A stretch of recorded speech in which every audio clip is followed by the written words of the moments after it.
ఒకప్పుడు కామెడీ పాత్రలకు చిరునామాగా నిలిచిన అల్లరి నరేష్ ఇటీవల కాలంలో సీరియస్ పాత్రలతో కొత్త దారిలో ప్రయాణిస్తున్నాడు. నాంది చిత్రంలో తన నటనతో ప్రేక్షకులను మెప్పించిన నరేష్ ఇప్పుడు మరో ప్రత్యేకమైన సీరియస్ క్యారెక్టర్ బచ్చల మల్లితో నేడే అభిమానుల ముందుకు వచ్చాడు. ఈ చిత్రానికి సోలో బ్రతికే సో బెటర్ సినిమాతో దర్శకుడిగా పరిచయమైన సుబ్బు మంగాదేవి దర్శకత్వం వహించాడు. మరి ఈ సినిమా ఏ మేరకు ఆకట్టుకుంటుందో, ఇందులోని కథ, పాత్రలు, ఎమోషన్స్ ప్రేక్షకులకు ఏ విధంగా కనెక్ట్ అవుతాయి అన్న విషయాలు ఈ రివ్యూలో చూద్దాం. గోదావరి ప్రాంతంలోని తుని మండలంలోని సురవరం అనే గ్రామంలో బచ్చలమల్లి అనే యువకుడు ఉంటాడు. బాల్యంలో ప్రతిభావంతుడైన అతను 10వ తరగతిలో జిల్లాలో టాప్ ర్యాంక్ సాధిస్తాడు. తండ్రి పట్ల అతనికి ఉన్న ప్రేమ ఒక చిన్న తప్పుతో ద్వేషంగా మారిపోతుంది.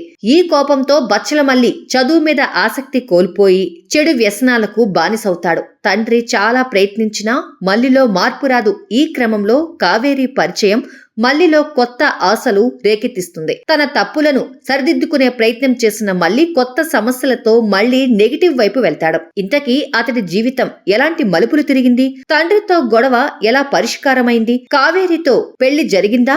ఈ ప్రశ్నలకు తెర మీదే సమాధానాలు తెలుసుకోవాలి. బచ్చలమల్లి కథకు మంచి ఆలోచన ఉంది. హీరోలోని మూర్ఖత్వం, తండ్రి కొడుకుల బంధం, జీవన విలువల గురించి చెప్పడం సినిమా ప్రధాన థీమ్. కానీ ఈ కథనాన్ని సరైన స్క్రీన్ ప్లేతో నడపలేకపోవడం సినిమా ప్రధాన సమస్యగా నిలిచింది. మొదటి భాగంలో కథ ఓ మోస్తరుగా నడుస్తూ ఆసక్తిని రేకెత్తించిన రెండో భాగంలో కథనం తీవ్రమైన ఒడిదుడుకులను ఎదుర్కొంటుంది. హీరో పాత్రలో మూర్ఖత్వం, అసహనాన్ని కలిగిస్తూ సరైన వినోదం లేకపోవడం ప్రేక్షకుల మూడ్ను దెబ్బతీస్తుంది.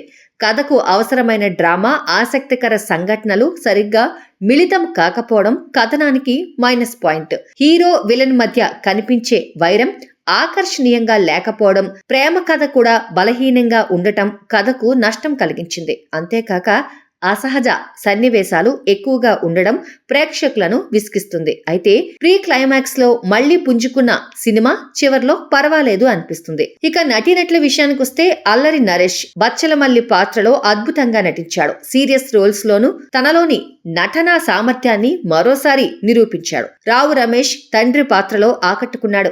కొన్ని కీలక సన్నివేశాల్లో తన ప్రత్యేకత చూపించాడు. అమృత అయ్యర్ సరైన ప్రాధాన్యం ఉన్న పాత్రలో మెప్పించారు. తండ్రి పాత్రలో బలగాం జైరాం సహజంగా నటించాడు. ఇక తల్లి పాత్రలో రోహిణి తన మునుపటి ప్రతిభను మరలా చాటి చెప్పింది. ఇక సాంకేతిక విభాగం గురించి మాట్లాడుకున్నట్లయితే విశాల్ చంద్రశేఖర్ సంగీతం అందించిన పాటలు పర్వాలేదు. అయితే చార్ట్ బస్టర్ గా నిలిచే సాంగ్స్ లేవు. నేపథ్య సంగీతం మాత్రం బాగుంది. రిచర్డ్ ఎం నాథన్ కెమెరా పనితనం సినిమాను విజువల్ గా బలపరిచింది. దర్శకుడు సుబ్బు మంగాదేవి కథను చెప్పడం పట్ల పరిపూర్ణత చూపించిన స్క్రీన్ ప్లే బలహీనంగా ఉంది. ఎమోషనల్ సీన్లను బాగా డీల్ చేశాడు. చివరిగా బచ్చలమల్లి సినిమా మంచి కథ, అద్భుతమైన నటనతో ఆకట్టుకున్న ఫ్లాట్ స్క్రీన్ ప్లే, అవసరం లేని సన్నివేశాలతో ఆసక్తి కోల్పోయింది. సీరియస్ పాత్రలలో అల్లరి నరేష్ మెప్పించడంలో విజయం సాధించిన మొత్తం సినిమా సాధారణమైన అనుభూతిని మాత్రమే అందిస్తుంది.